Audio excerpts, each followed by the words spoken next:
one pedal stroke at a time.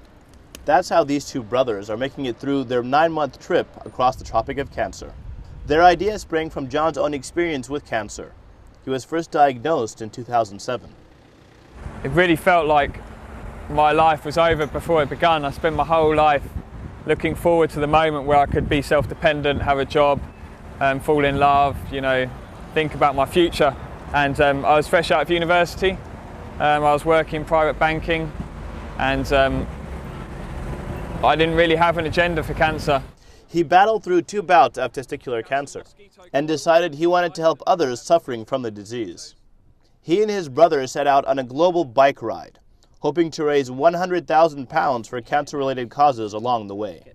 They set off from the Bank of England on October 9th. Obviously, me and John only just got engaged in August, so literally straight after that he left. So I miss him terribly, but I'm just proud of him, and all that he's been through, being diagnosed with cancer twice.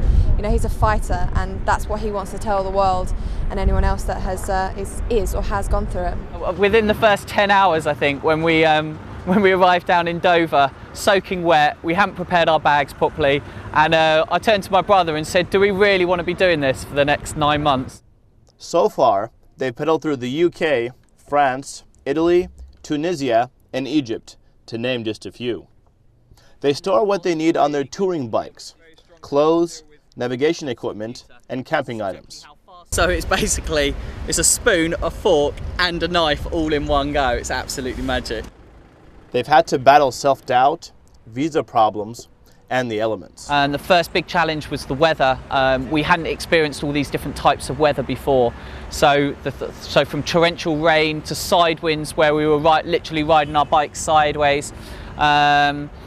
Sandstorms blasting us in the face. After 4,000 miles, John and Dom Wright are just about halfway done with their journey to help raise awareness about testicular cancer.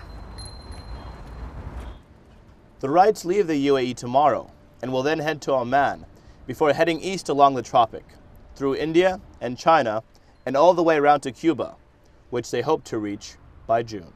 Usama Taha, Inside the National.